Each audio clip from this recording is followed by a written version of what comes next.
exalted, Lord. I pray God keeps you safe and well wherever you may turn, surrounded by your loved ones, living out the dreams that you've earned. And in the quiet of your heart, may you hear God softly say, "My good and faithful servant, I'm so proud of you today."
Here we go.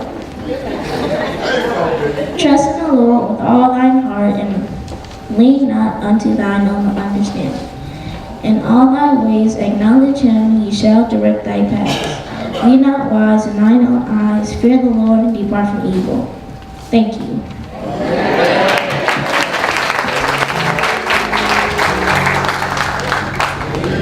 Everyone looked real nice today. Let me start by saying that. But before I go into a prayer, I just want to say to my mother that, this is something beautiful, something a lot of people don't get to see. You've accomplished so much, not only through your community, but through the lives of people that you have touched. You're a natural healer, God's child. All right. Though you're retiring from your normal everyday work, your work with God is not done. He's not finished with you yet. And the little boy in your arms, my grandson, is proof of that. All right. As well as my other siblings and your grandchildren. So on this day, we honor you to the fullest. Everyone bow their heads for a word of prayer. Yes, Lord. Father God, we gather here today to pay tribute to a beautiful woman inside and out. Yes. One who gives as well as receives. A child of yours, O Lord, we stand before you today to say to her, job well done. Yes. Father God, we just thank you for the many blessings that you have bestowed upon not only my family, but this church family as well, Father. Without you, there's no us. For you told us if we make one step, you'll make two.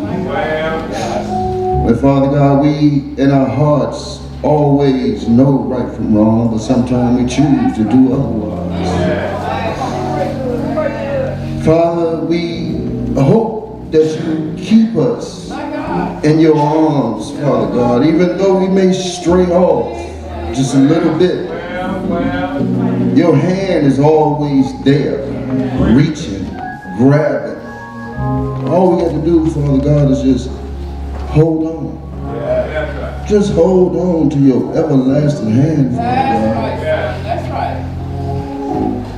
Father God, I want you, as we continue our everyday lives, our journeys through this earth, to be with us, to continue to teach us, show us.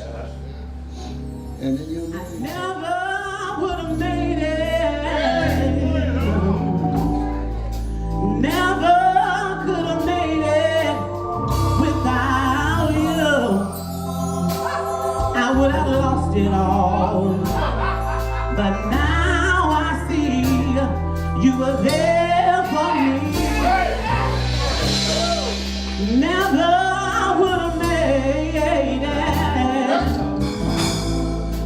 Never could have made it without you. I would have lost it all. But now I see you were there for me. And I can say I'm stronger. I'm wiser. I'm better. So much better. When I look back over how you brought me through, it was your hand that kept me, and now I can say never would have made it. I never could have made it without you. I would have lost it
afternoon, everybody.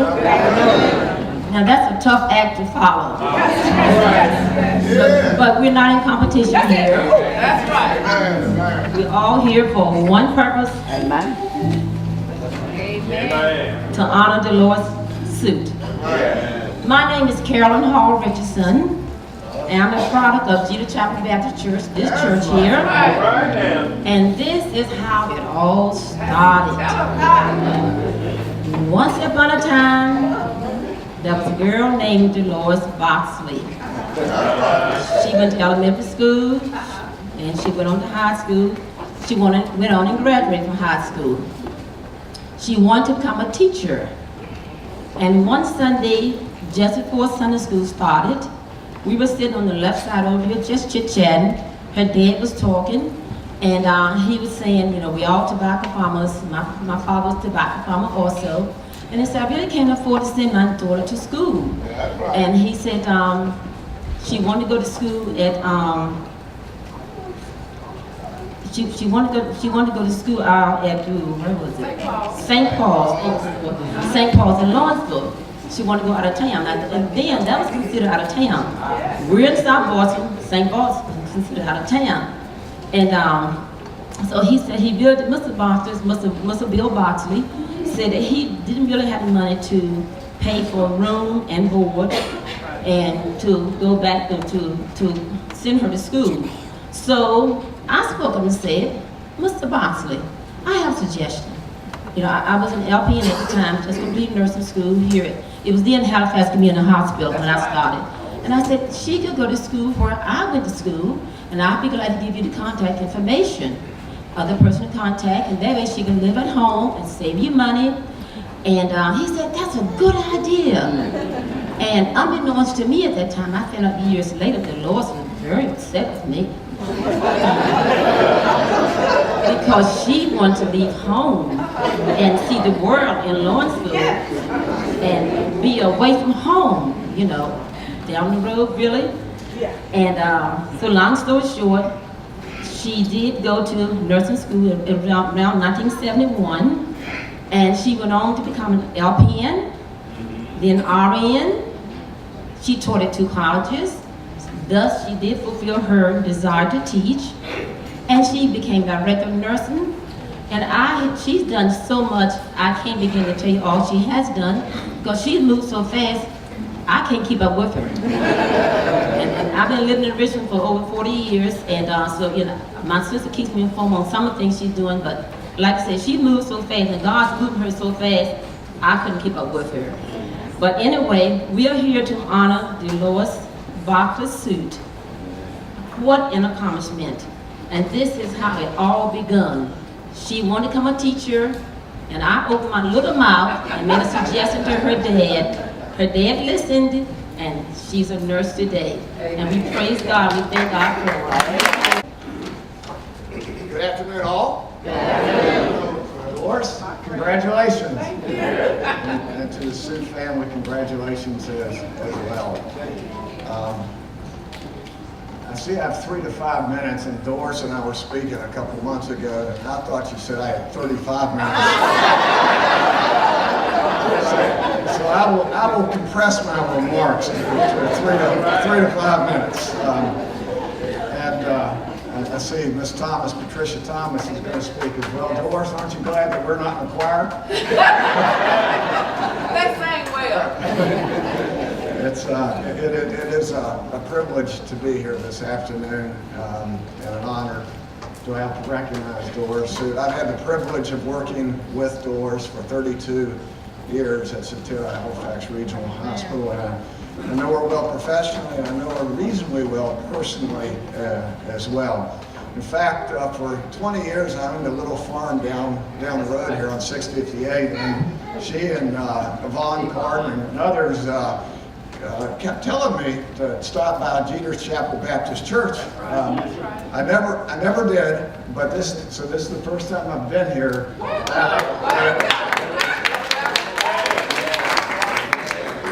But if I knew it was going to be this much fun after hearing Anthony, I think I might come back.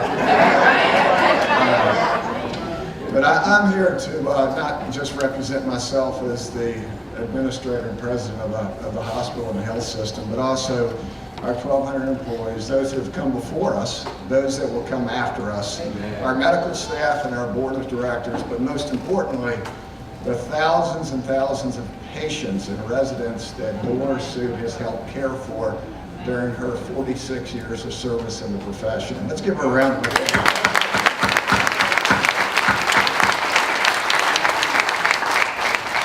I was watching the slide presentation. I wasn't going to bring this up since we're in church, but I was kind of wondering what the hot tub scene was about.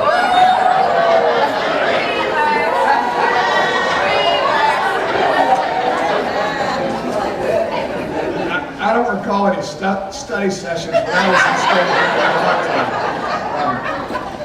Things change. To the good. Anyway, I'll be quick. We do have 2 awards that we would like to present to Doris in just a moment. Before I do, I just wanted to speak very, very briefly, since I don't have as much time, on leadership and the 3 elements that some of the folks that have worked at Halifax Regional have heard me say this over and over again. The 3 attributes or elements of a strong leader. I call them the 3 C's. Competency, compatibility, and character.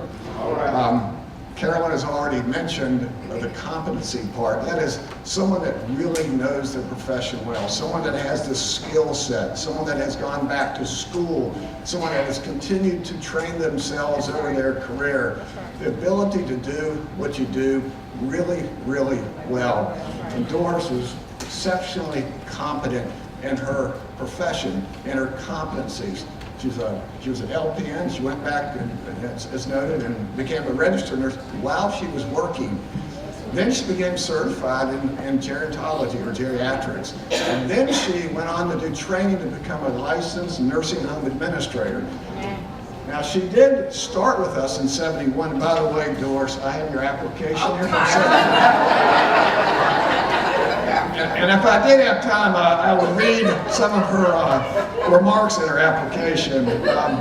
But she went back and while she was working and became a licensed nursing home administrator as well. She was our director of nursing for over 20 years at Centera Woodview, which is part of the health system. And then when Connie Samora retired, asked Doris, and she agreed to serve as the interim administrator for several months, and she did an outstanding job. Her entire career, starting with pediatrics and ending with senior care. So a very, very competent person in her skills. The second is compatibility. That has to do with the ability to relate with others. The ability to relate with the people that work for you, the people that you work for, your co-workers, your patients. Has to do with emotional intelligence, social aptitude. And I tell you, Deloris, as a team builder, she got along with everyone really, really well. She understood the importance of creating a team. And without a team of healthcare professionals, you can't deliver superb, you can't deliver outstanding care. And for 46 years, she was part of the team and she helped develop a team to take care of patients. So she was really a good teammate, very, very compatible with the folks that she worked with. And the last C has to do with character. It has to do with integrity and honor and respect and dignity. You know, sometimes it's hard to know when folks have character, but oftentimes we know when people don't have character. In my experience with Deloris for 32 years, and I'm sure for the 46 years in this profession, she has demonstrated character and integrity and honor in all that she did, both as a nurse and as a leader within our health system.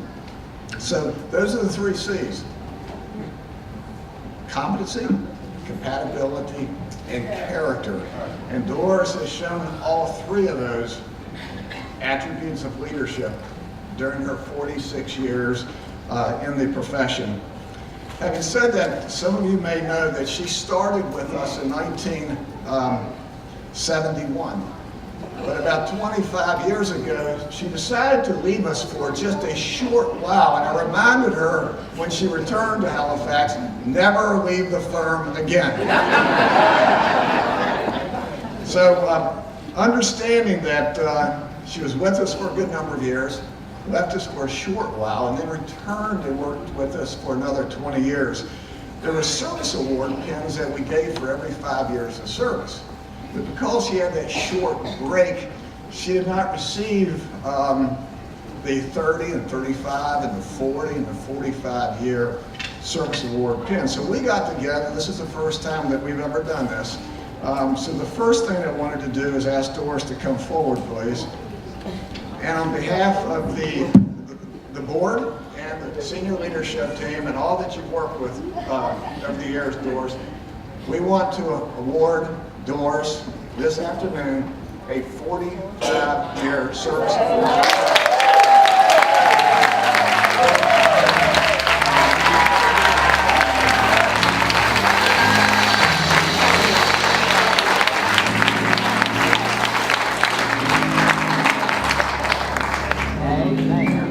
Don't go away now. Now you wear that pin with pride as I and many of us wear our pins with pride. Well, I'm finishing up now. Well, almost. I do have a few photos that. Oh my God!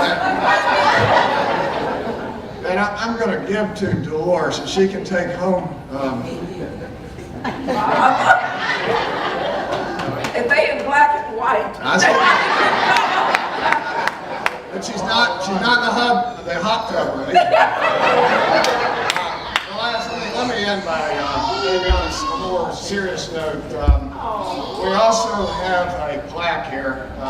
This plaque has at the top the front entrance of Centera Woodview, where Doris spent many, many years, as well as at the bottom a photo of the front entrance of Centera Halifax Regional Hospital. Again, both the hospital and the nursing facility, Doris dedicated 46 years of service.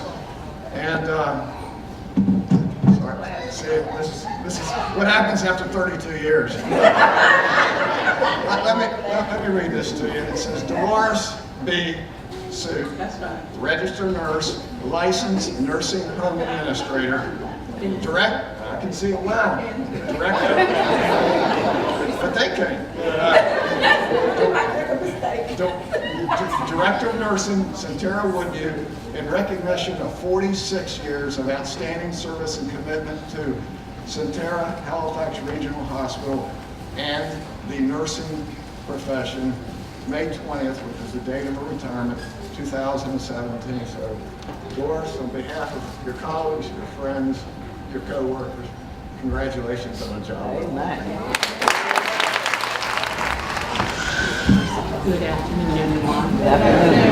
I feel like saying I drove all night just to get to you, Deloris. My name is Regine Pleasance Coleman, and Deloris and I it's a circle here.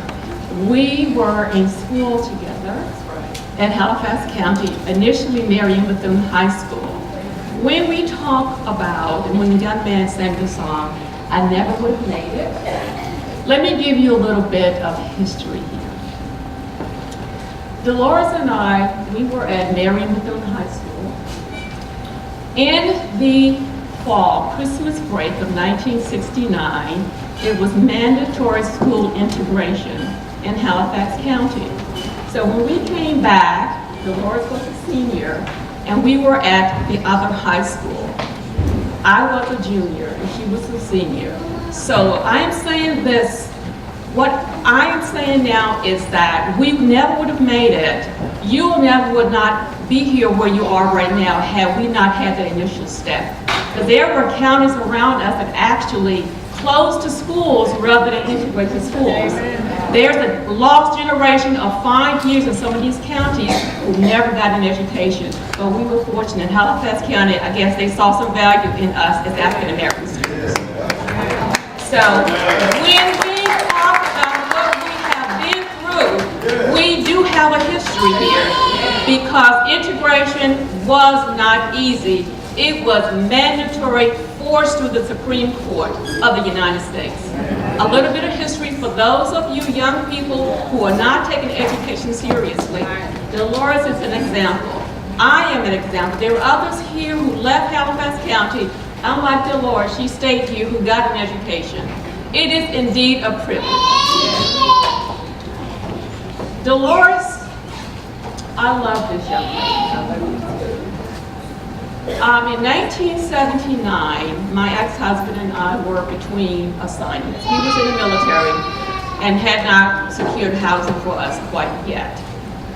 I had been accustomed to a major hospital care for my son who had sickle cell anemia. We were attached to MCV in Richmond, the best care ever. Young mother, college student, he's a college student, we have a child that's sick. So in between assignments, we were here waiting for housing. My son got sick. I'm thinking, oh my gosh, in the country, Halifax County, where I come from, I did not have the, I did not feel that they could accommodate him, but they did. They did. My son ended up having a bone infection. He was 5 years old in 1979. We were here. He spent 6 weeks in the hospital as a 5-year-old in pediatrics. Guess who his nurse was? Guess? Deloris. She nurtured him. She loved him. She kept a 5-year-old happy when he couldn't be happy. She knew the pain that he was in. She knew the pain that I was in because when you have 6 children, you feel the pain.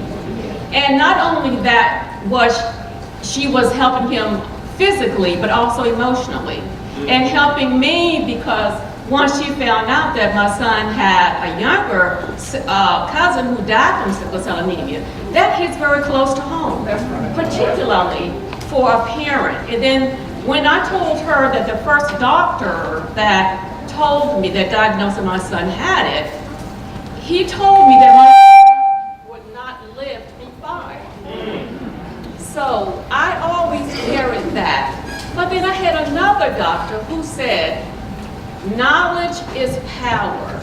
The more you know about this, the better your son will be. Not only for short term, but also long term. So I had to be educated, and they put me in a position to be educated by sending me to the Comprehensive Sickle Cell Program at MCV in Richmond. So back to Deloris. I would snuggle up to my son at night in the hospital. One night, Deloris said, go home. I got this. All right. Okay? And I saw how she treated my son every single day. So I had such faith in her as a nurse that I could leave my son there. This was the first time ever in 5 that I ever left him at the hospital by himself, because he wasn't by himself. He was with Deloris Suitt. Amen. So today we are here to acknowledge and to celebrate a person who is true and faithful to a profession that many are called to, but few are chosen. I think she was an angel, or is an angel, not only how she treated the patients, but she has this rich legacy that is going to precede all the patients that she ever treated. My son still remembers it. He's 42. Oh, that kind of goes back.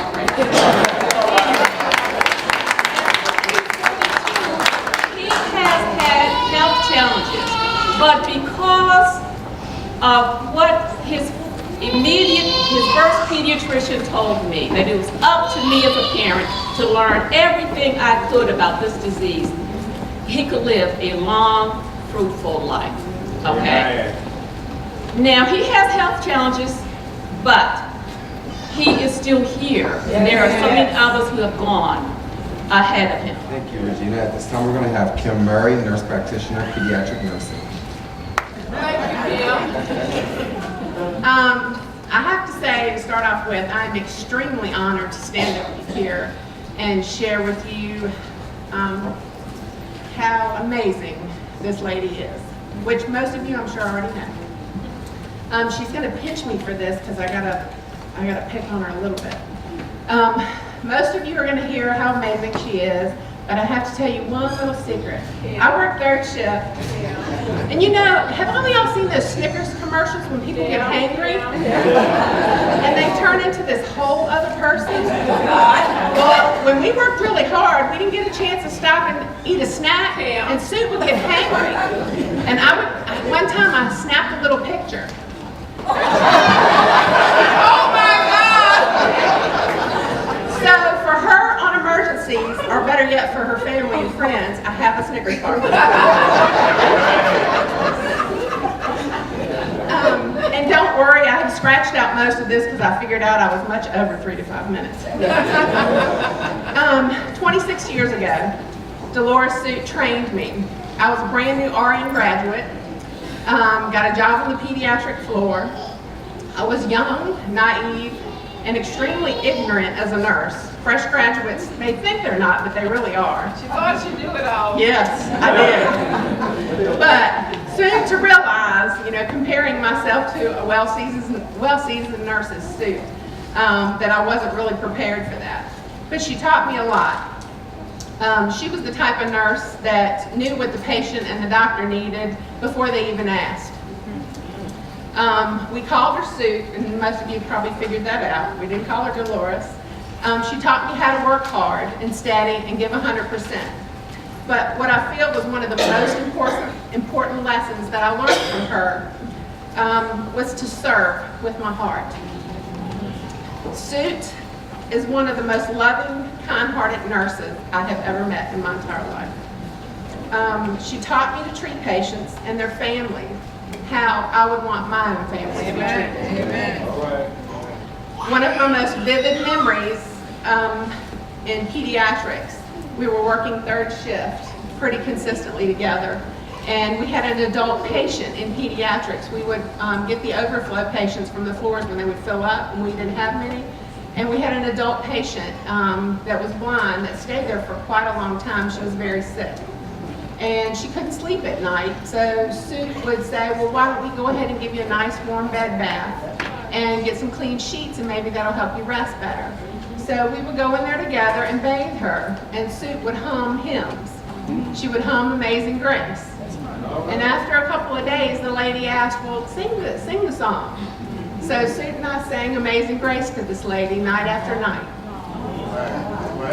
Later on, the lady passed away, and her daughter came to us and asked us to sing at her funeral.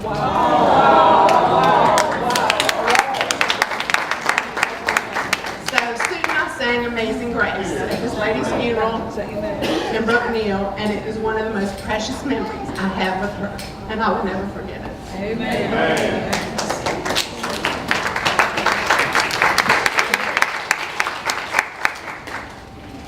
I was going to do this. I came prepared. It's all right. Suitt placed an expectation on anyone that she trained to work and give excellent care, and to give care with your heart and do things right the first time. But you always knew that anything that she did or taught you, she did from her heart, and she did with love. Now, the one thing Suitt taught me that did not involve patient or nursing duties was popcorn. Don't tell about that one. Now, in the middle of the night when people were sleeping and we didn't have a whole lot of things to do, we would eat popcorn, and Suitt taught me how to put sugar on popcorn. So you get the sweet and the salty all at once. And I have one thing to say, you know, this lady wants to travel with you. You could have millions if you had patented it. Kettle corn is sold all over the world today, so I have some kettle corn for you to make things easy. I've also known Suitt through the Woodview Nursing Home. Of course, she was the director of nursing there, and I taught CNA courses a few times there. She carried her love for people, and she's taught her staff to do the same. The last area of my life that included my dear Suitt was church. My children and their friends were in Grace Baptist Church Youth Group, and they participated here at Jeter's Chapel a few times and did skits and also some song services with the church here. And I thoroughly enjoyed it, but one thing I learned from Suitt as we worshiped together was she taught me to sing out and to worship full of spirit and to praise God without limitations.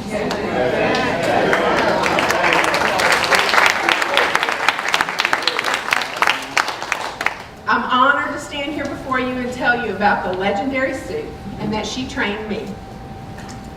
King James Version of the Bible, Matthew 25:40. And the king will answer and say unto them, Verily I say unto you, inasmuch as ye have done it unto one of the least of these, my brethren, ye have done it unto me. Suitt, thank you for setting that example for myself and many others.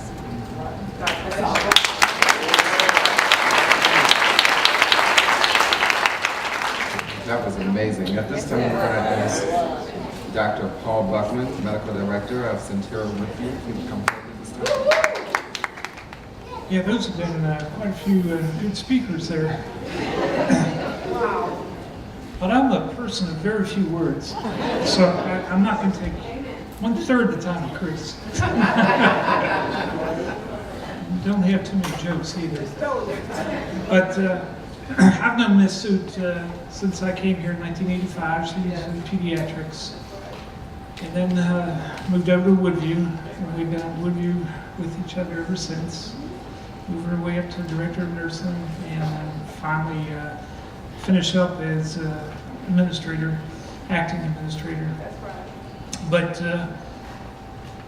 what I have planned to say is, you know, the Holy Spirit works in wondrous ways. Oh, yes. Yes. One, I didn't realize that this was going to be a church service here, but what I wanted to speak about is pretty much what Chris had said, is that her character, always with a smile, always with a good word, never gets flustered, no matter what happens, good or bad. She says, we'll work our way through it. God will see us through it. And after listening to the beginning part and the singing and seeing the vibrancy in this church, I can see where she gets that from. You guys are amazing.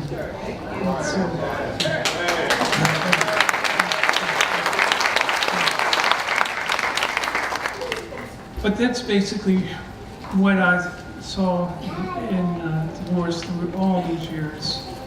Her love of God, her love of mankind. And she shows it. And in the end, that's what we're all about. She has been a wonderful example. I'm sure she's a good example for her family there. But that's all I have to say.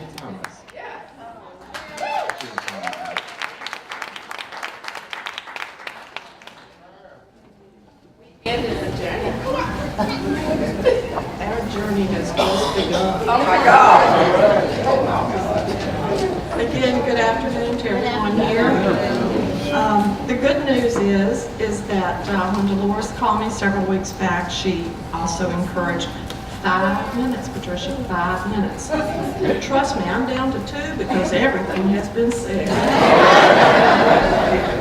I first met Deloris on January the 20th, 1975, 42 years ago, over 42 years ago. I took him as a fairly new nurse, and I was going through orientation at the hospital, and I was with Deloris. And I don't know how many people in this church ever heard of Dr. Harold Crowder. He was a very well-known pediatrician within Halifax County. And if Deloris wasn't there, it could not be done right. He loved her with all of his heart. And has already been said, she treated every child like they were her very own. And I remember y'all were this high. So I was on pediatrics orienting that day, and Deloris was with me, and Dr. Crowder came up. And he asked me to do a procedure. I had never heard of it in my life. So I kind of stood there and I was moving from one foot to the other. And he said, "Do you know what you're doing?" And I said, "I will." Deloris puts her finger in my back. She says, "We got this, we got this, we got it covered." Deloris was the lady that always had you covered. She always had your back. She never let anybody fail. Sometimes people like to see others fail. Not Deloris Suitt. She never let anybody fail. Centera Halifax Regional Hospital was her hospital. And she would tell you that in a minute. If you're going to work here, you're going to do it right. She did the same thing when she went to the Woodview. And maybe she did the same thing when she ran away to that other place. But she did come back to us. I would also tell you, when Chris talks about his 3 C's, I would add a 4th C to Deloris, and that is common sense. That woman will teach you common sense, and will tell you that common sense will always get you through. It will get you through. So again, so many wonderful things have been said about Deloris. But you know, there's one other thing about Deloris, and that's her faith. Her faith always gets her through.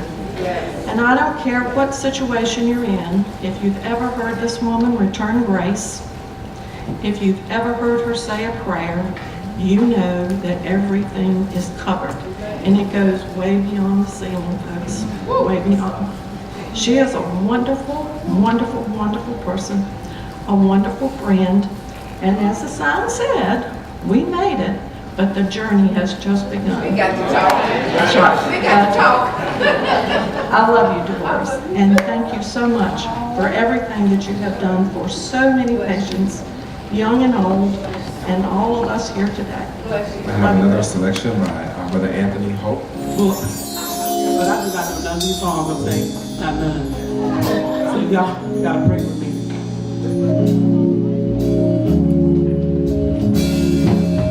Father,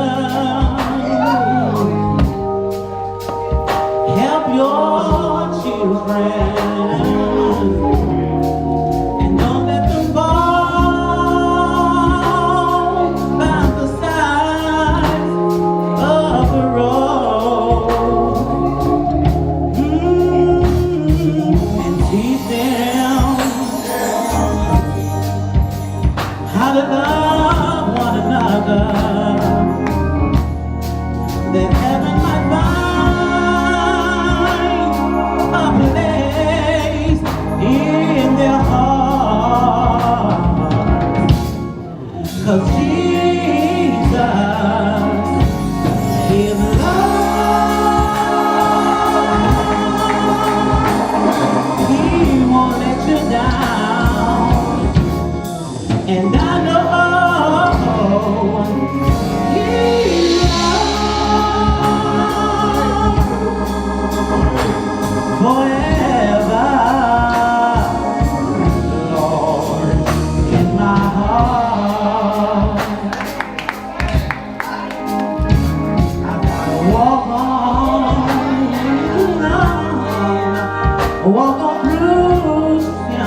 searching for a heart that is desperate, and longing for a child that will give him their all, give it all.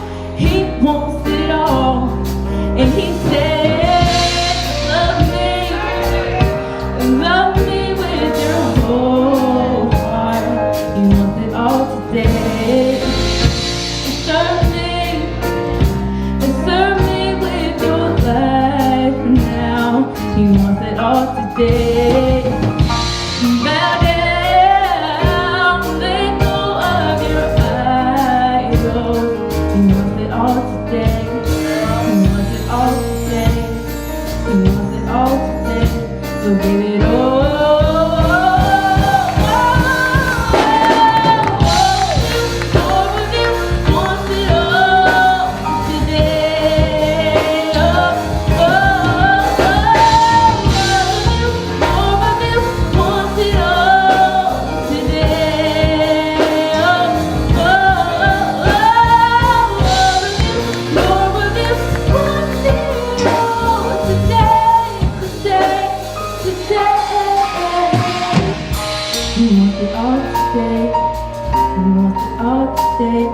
So give it all. With the face cried out in the silence, searching for a heart that will love him, and longing for a child that will give him their all, give it all. He wants it all.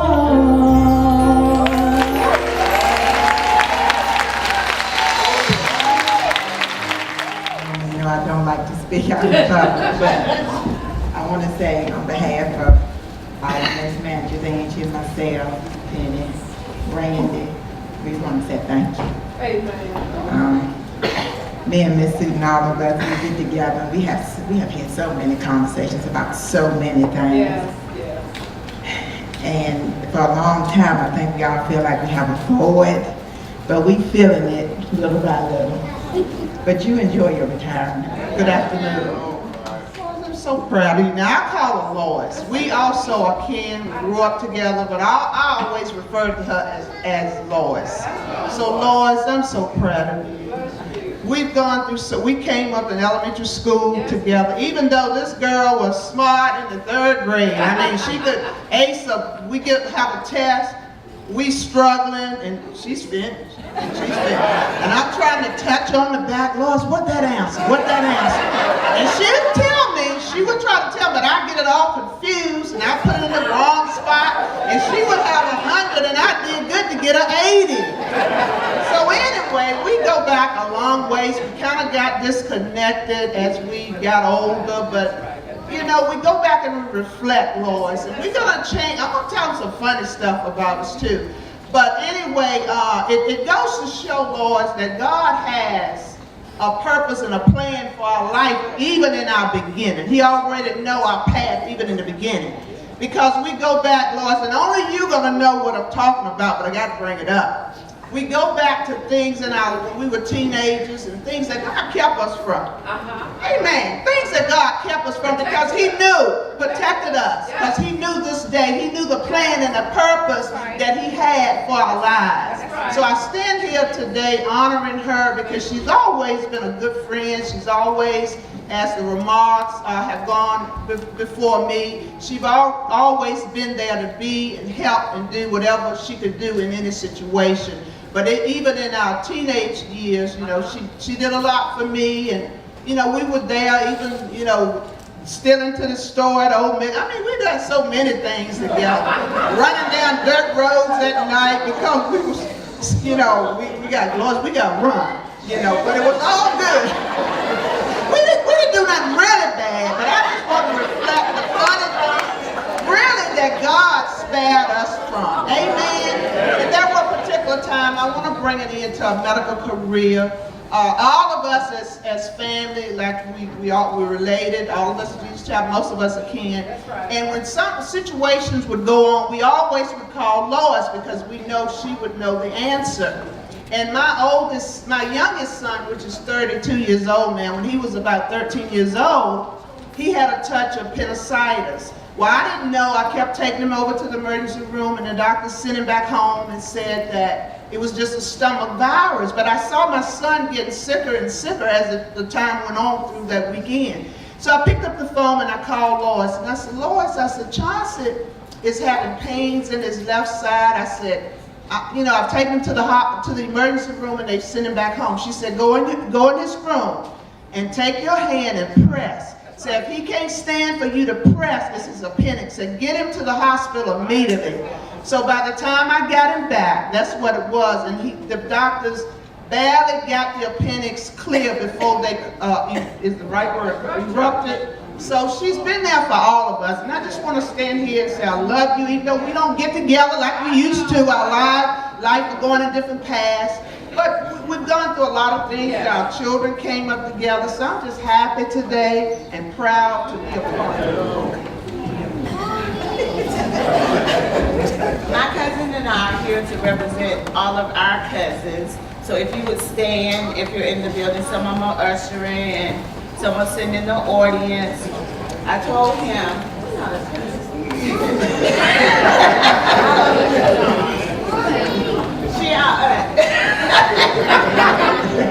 I told him I wanted to share my part first, and then he can say his part.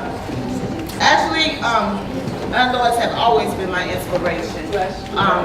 We used to put our big t-shirts on, and I would come when I got out the Army, and I would come and have talks with her.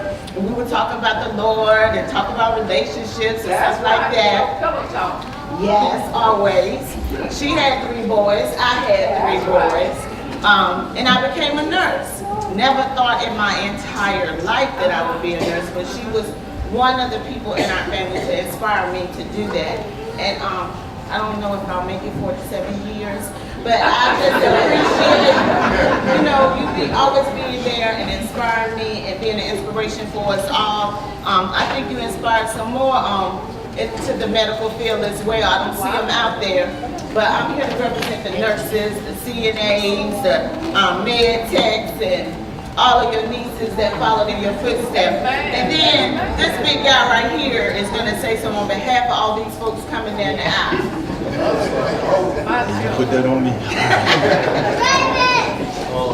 Everybody knows, the family actually knows. Aunt Lois is the type of person, I can be in bed. I'm 35 years old, and she'll crawl in bed with you and start talking. Just let you know, that's just how close we are as a family.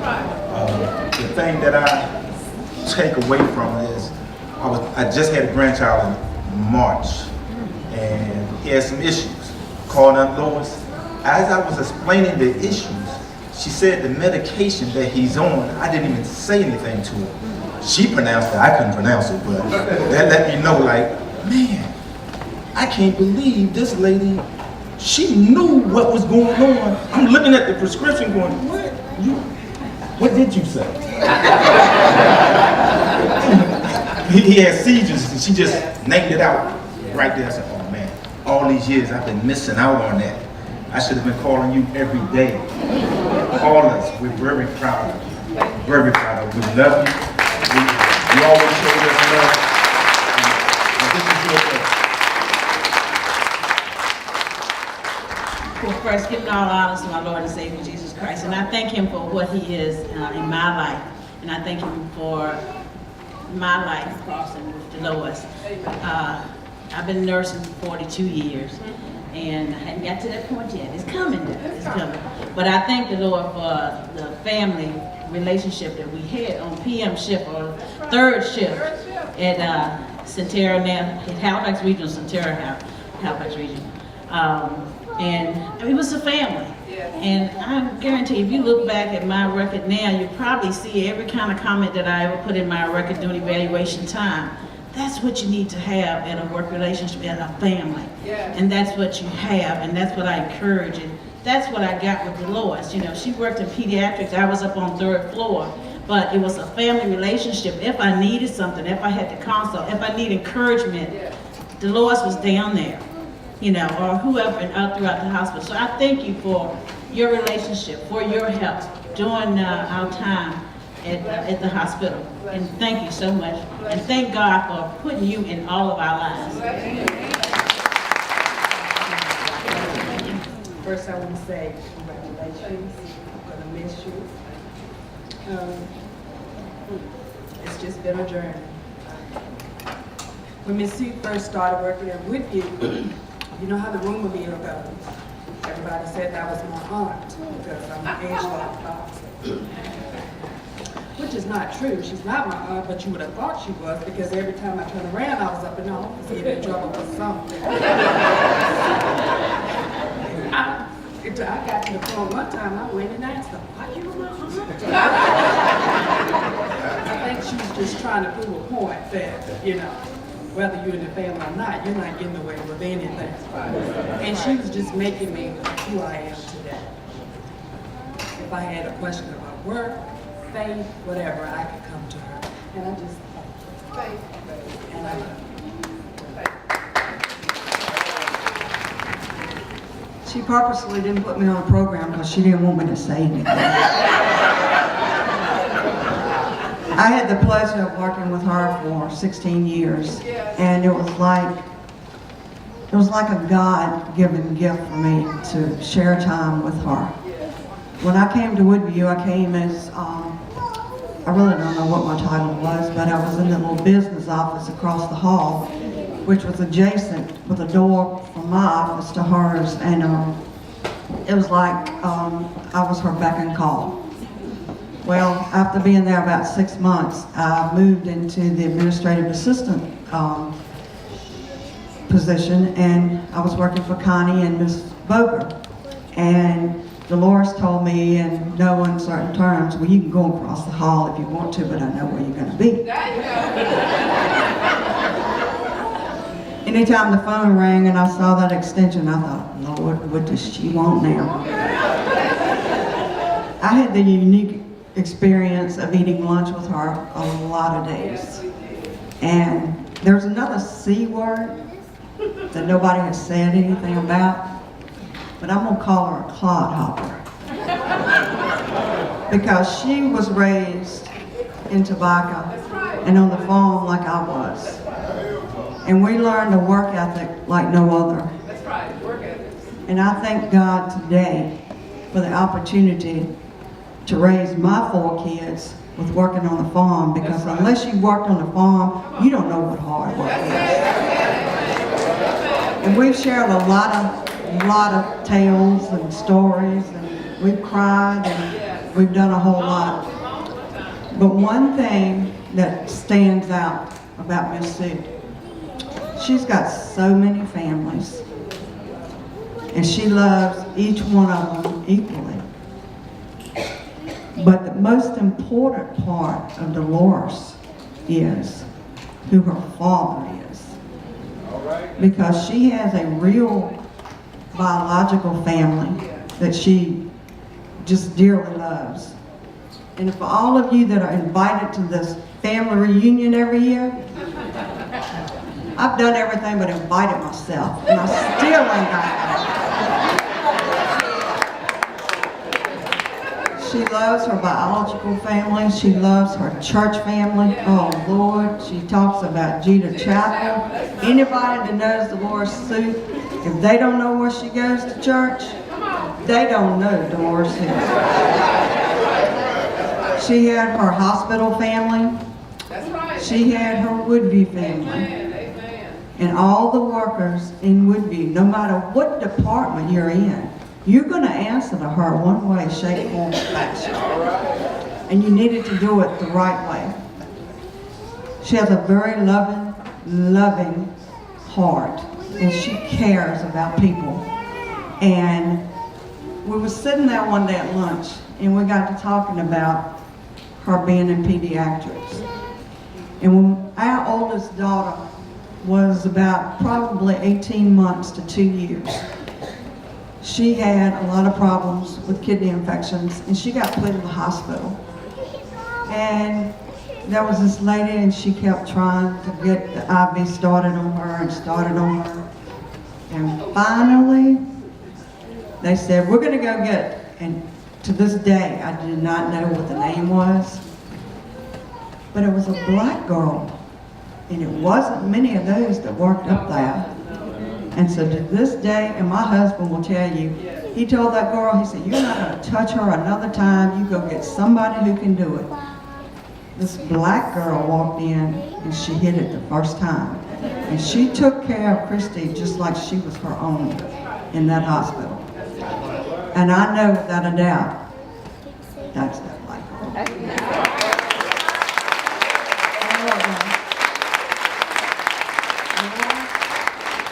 Enjoy your retirement. We miss you. We're carrying on. And all of you, that's real family. There wasn't a day that passed that I didn't hear about those babies, those daughters, those granddaughters, and most importantly, those 3 sons. Y'all didn't do nothing wrong. So y'all take care of Mama, because Mama has taken care of y'all.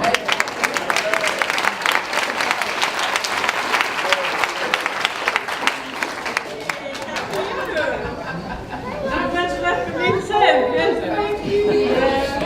I'm just so glad you got to do this. Got to retire, and your family's all gathered around you. And I'm especially glad that I called this girl and said, are you ready to come back home? Yes, you did. Yes, you did. And she came back, and we've been together until I retired in 2009. And now it's her turn. And I am so glad and so appreciative of everything that you ever did for me, for the Halifax regional system, for all the people whose lives you've touched. You truly are an amazing one, and I love you.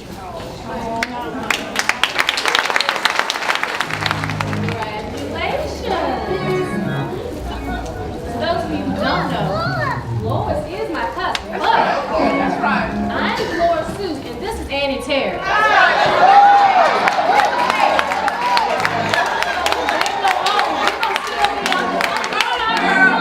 And she calms me down, so that's why the 2 of us are standing. We do things together, like outside of work. If you don't know her outside of work, is Laura.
summary by our Reverend and Tori Brown.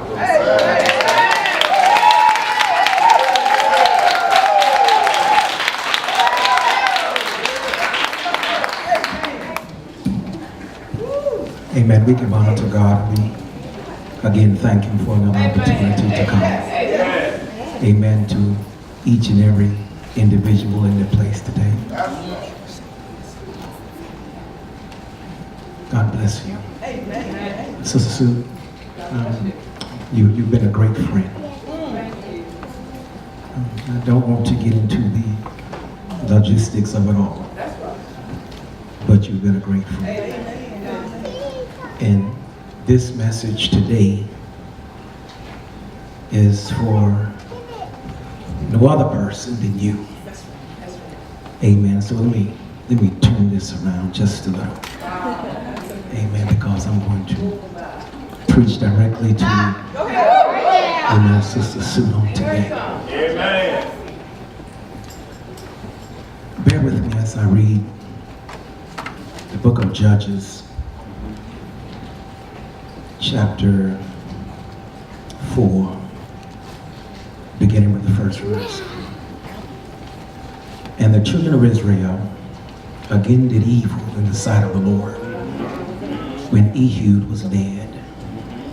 And the Lord sold them into the hand of Jabin, king of Canaan, that reigned in Hazor, the captain of whose hosts was Sisera, which dwelt in Harosheth of the Gentiles. And the children of Israel cried unto the Lord, for he had 900 chariots of iron, and 20 years he mightily oppressed the children of Israel. And listen here, Deborah, a prophetess, the wife of Lipidoth, she judged Israel at that time. And she dwelt under the palm tree of Deborah between Ramah and Bethel in Mount Ephraim. And the children of Israel came up to her for judgment.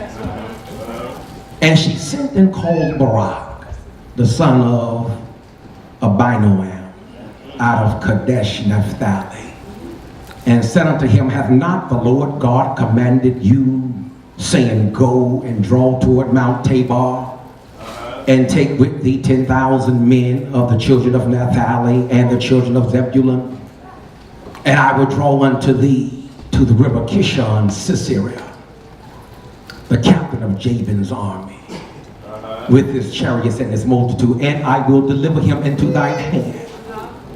Hear this, but Barak said unto her, if thou wilt go with me, then I will go. But if thou wilt not go with me, then I will not go. Sister Suitt, your message today, it is better with you than without you. Amen. Father God, we bow before you today, thanking you for how you allowed us another opportunity to declare your righteous word. We ask now, God, that you will come inside this place. Take me now within the depths of your bosom and release me, that I might come out preaching the unadulterated word of God in Jesus' name. Somebody shout amen. And amen. Better with you than without you. It is not only appropriate, but it is very necessary to note that women have made extremely important contributions to biblical society. If we were to research it properly, we would find that women have been actual canvases for God to inscribe and etch out some of his most delicate and tantalizing work. Not only were women helpful, Stanfield, but they were also obligatory, which means required in order for God's plan to become prominent, projecting and protuberant.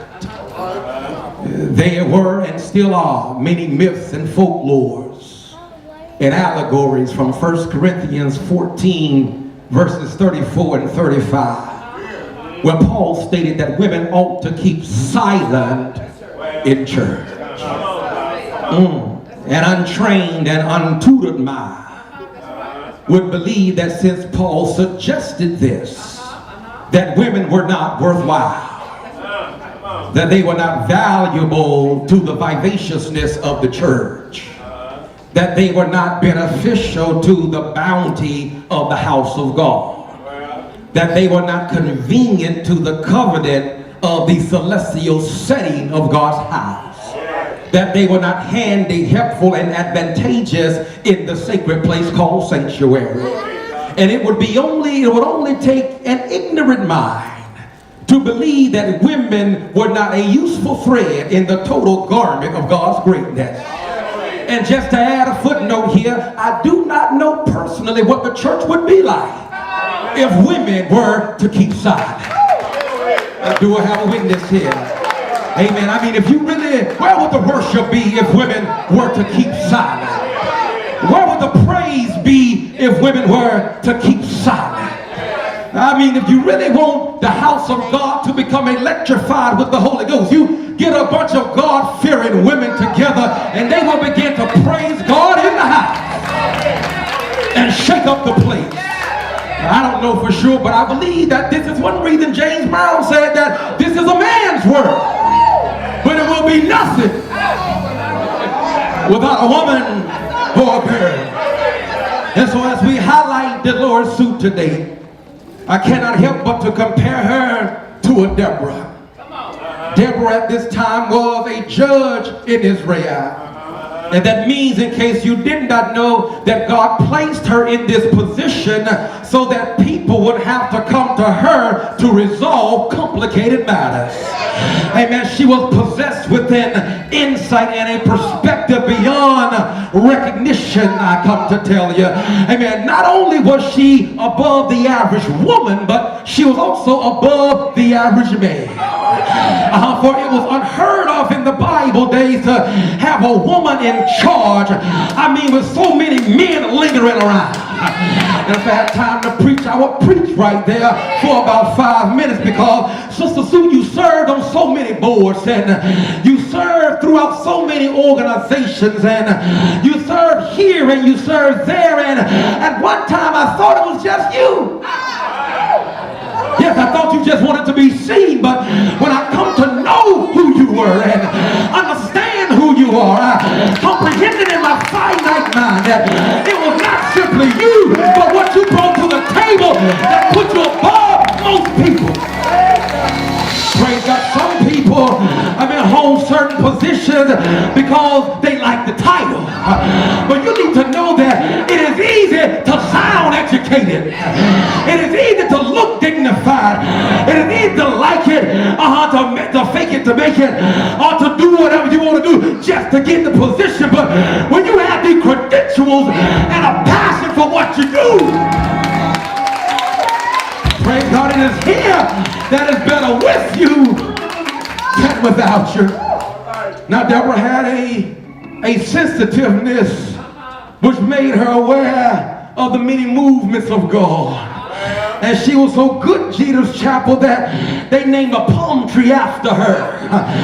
They said the palm tree of Deborah. They did not say the palm tree of Jacob. They did not say the palm tree of Isaac, nor the palm tree of Abraham, nor the palm tree of Manasseh. They said the palm tree of Deborah. Let me help y'all out right here. You see, most every single town we have nowadays have a Martin Luther King Boulevard. Do I have a witness here? And the reason being is for the contribution that he made to America. It was his drive and his dedication and his fortitude and his nonviolent approach to get things accomplished, amen, with every stretch of his being. And so even though they did not want to give him due process, they had no choice in the matter but to wave the banners and say that he was all right. And I come to tell you, Sister Suitt, I know you didn't have to orchestrate this here. It would have been done without you saying anything, because you are the one that we're here to celebrate. Amen. Somebody may be looking at you right now, mad at your position. But I come to tell you the reason why they're here is because they had to be here. They may not like you, but they respect you. You will have a witness here. Praise God. And they respect you because they had to be here because of what you've accomplished. They had to be here because of what you brought to the table. They had to be here because of the lives that you touched. They might not even want to be here, but something pushed them to come into the house because they knew how valuable you were. And I got to get ready to leave you now. But what is interesting to me was that God told Barak to draw toward Mount Tabor, and he told him that I'll be with you and I'll satisfy your every desire. But Barak told God that if Deborah's not good, then I am not good. Do I have a witness here? And I don't know how you feel about it, but it was something about Deborah that Barak couldn't do without. Yes, God's spirit was there, but she needed a physicality. He needed a physicality to help him along the way. And I don't know how you feel about it, and I don't care if the church likes it or not, but somebody sung a song, I believe it was Gladys Knight. She said, if anyone should ever write my life story, and forever a reason, there might be, you'll be there. Do I have a witness here? You'll be there because of your giftedness. You'll be there because of your assistance. You'll be there because you told it like it was. You'll be there because you inserted so much to help this thing called religion. And I came to testify that it's better with you. It's better with you than without you. Sister Sue, you meant so much to so many people. You've done so much for so many people. And I believe in my sagacious spirit that when God gets ready, I know it's not time yet, but when God gets ready to call you on to glory, he'll certainly say, well done, my good and my faithful servant. You've been faithful in a few things. Call on to glory, and I'll make you ruler over many things. It is better with you than it is without you. I'm taking my seat now. But after 12 years of teaching you and preaching to you, the reason I call you a friend is because if something was not right, it was nothing for you to call me in the study and tell me that you need to take a seat. One time in particular, and I'm leaving you, it was Deloris Suitt and Sister Beatrice Fitzgerald. They called me in the office because I had said something wrong in Bible study. When I walked in, I sat down and Sister B jumped up. I said, Sister B, you can sit down. She said, oh no. She said, I'm not sitting down. She said, I'm upset and I'm going to stay here. And Sister Sue said, amen. And so they told me, amen, what I had done wrong. And we left the meeting with a Holy Ghost hug, and we still celebrate life together. So Sister Sue, God bless you, and may heaven smile upon you. Somebody give her a hand clap of praise.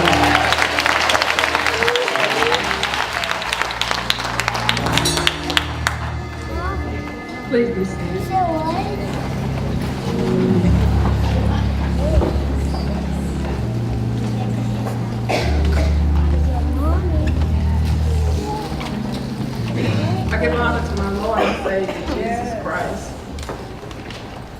And I know that all of you that know me know that I'm very seldom lost for words.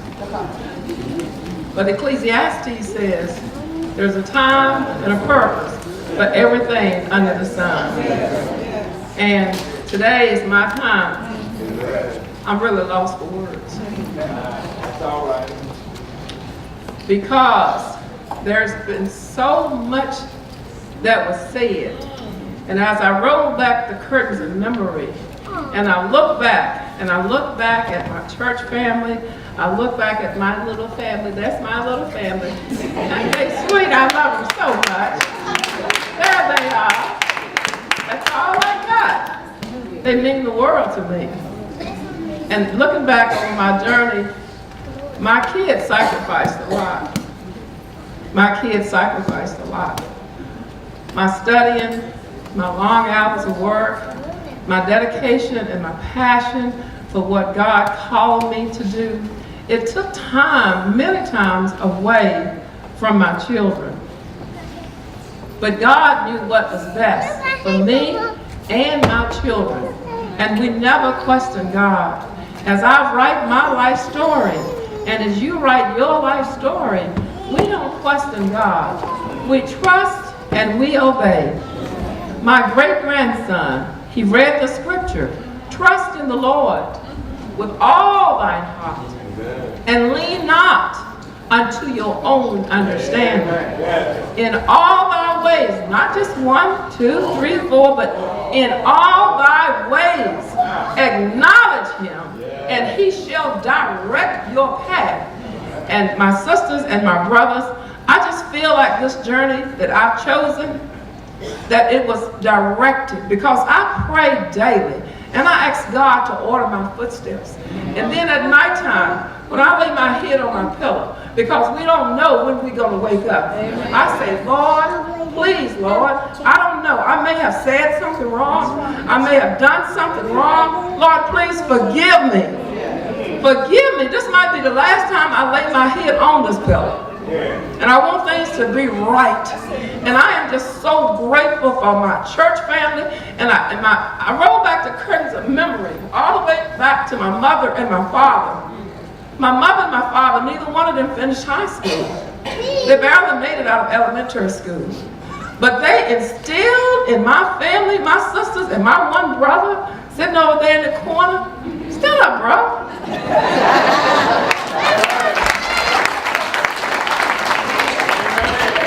I got all the whoopings, but he did all the mischievous, to be honest. He was the only boy, and he didn't get many whippings. But anyway, my parents taught us values, integrity, and truth, and respect, and stewardship. Whatever you have, you take care of it.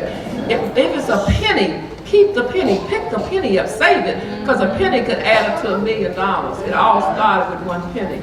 And for my church family, you know, I got so many whippings because of the seniors in my church family. They told mom and dad everything. And sometimes they got to switch themselves. And when I look back over my life, I can't help but thank those that lay across the street.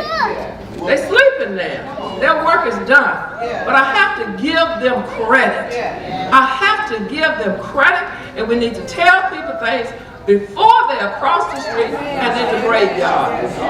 And I feel like that's what has happened today. And my pastors, I was baptized here. Reverend C.C. Harvey, one arm. He baptized me right back there. And then Reverend U.R. Booker, he's deceased. Reverend Sittner, he's deceased. Reverend Fitz, he is a former pastor. He used to pastor here, and he taught our young people. And then most recently, Reverend Antori D. Brown, whom you all have just heard, he was the person that went with me through these last 12 years of my life. The last 12 years of my life, and as you get older, sometimes you have to call on others, even if they're younger than you. Yes, my sister and I called him back in the study, and we came to an agreement because our parents had taught us that. If you don't agree with something, you go to the horse's mouth. You don't sit and murmur about it. So we feel to go to our pastor and have a good discussion. And we did that. And we thank God that he's here today. Your teaching, Pastor Brown, your teaching and preaching has not been in vain.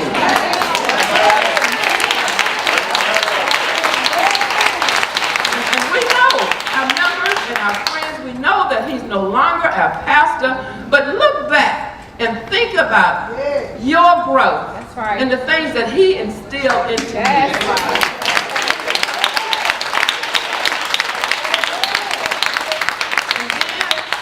I think it's a great place, Halifax County, when you can be educated in your community. You're raised there, you're educated there, you can find a profession that will support your family. And today, I just thank God for that little hospital. It used to be called Community Hospital that sat on that hill with all those little steps to walk up. Y'all remember that hospital? Oh my goodness. And when I was hired, Mr. Burkle, Al Burkle was the administrator. And then there were several others. But the majority of these 46 years, the administrator, the chief executive officer, the CEO, the everything. And I want y'all to stand up for this man. Mr., and I never called him Mr. because the relationship that he has with his employees is not that of a boss. He works with you.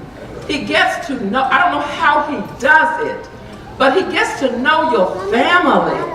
And he gets involved. So I want you all, I know this is my day, but I want you to stand up and I want you to recognize this man who has done so much for this community. Even now, it is through much of his work, much of his labor, that we have a higher education building in South Boston. You can stay home if you would just participate. All of those colleges, off-site, you can be at home and go online now and get an education. And one person in this county that works so diligently and so hard for that is Mr. Chris Lunston. Chris, will you stand up and stand?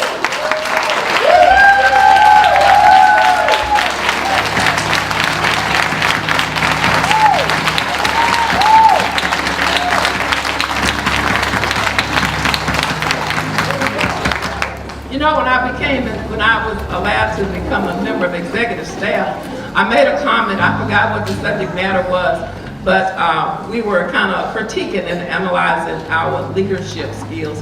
And I just politely told Chris and the rest of them, I said, one of my pastors taught me that it's a poor frog that doesn't praise his own pond. So we're praising you today. And I know there are a lot of people located in different communities here today. And a lot of times you don't get that praise. I just want you to know that speaking on behalf of this side of the river in the Jeter Chapel Baptist Church, I had been telling you to come on in. Yvonne and I had welcomed you, and she was down at St. James. I was here, but we were asking you to come to Jeter's Chapel. So I just want to thank everybody. I really, really do. My heart is heavy. The journey was a beautiful journey because I got to spend my time, make a living for my family, and enjoy what I was doing.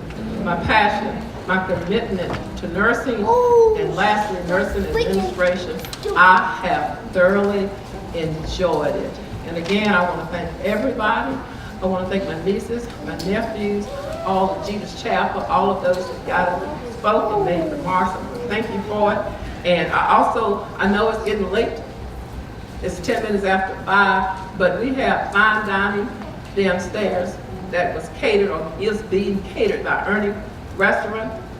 Joyce and Ronnie, they worked diligently to prepare some fine dining downstairs. So if you will join us in the lower level of the basement, we would greatly appreciate it.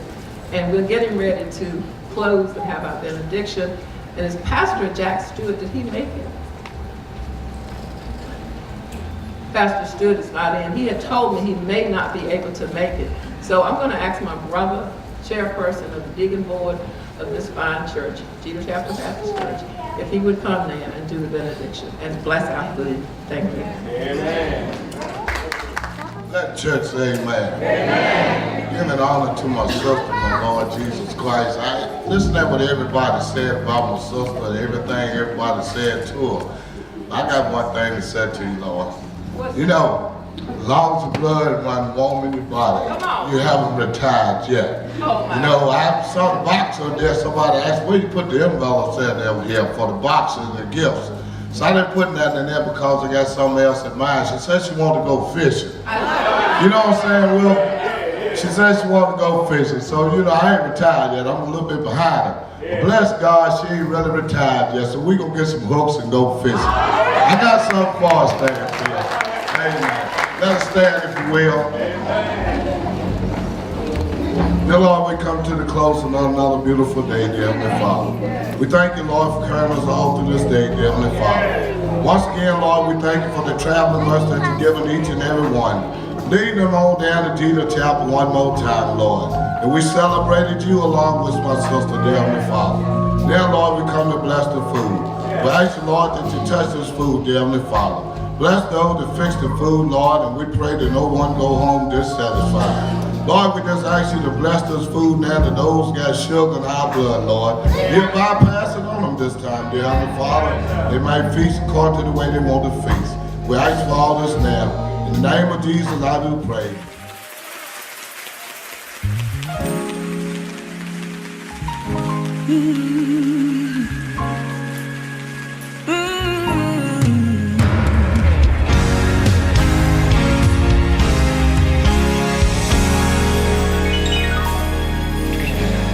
I need your glow.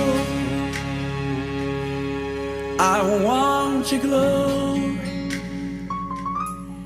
Less of me and more of you is what I need. Show me your glory and show me your power. Less of me and more of you is what I need.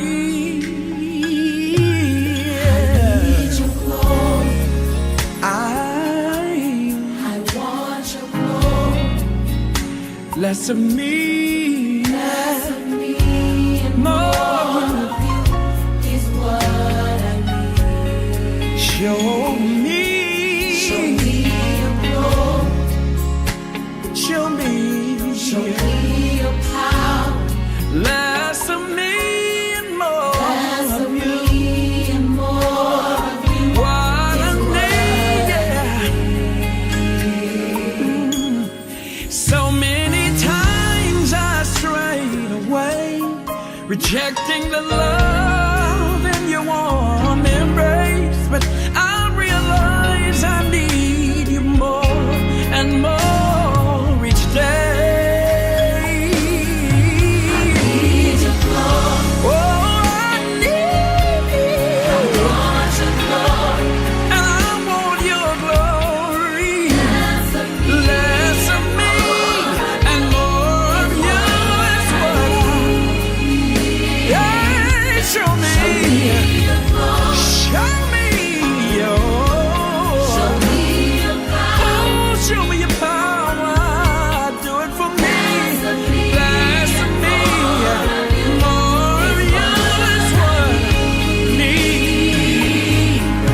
So many times I strayed away, rejecting your love and warm embrace. I realize I need you more and more each day. More each day. I need your glory. I want your glory. Less of me, and more of you. It's what I need. If there's a worshiper out there that'll join me, come on, let him know that you're hungry for him.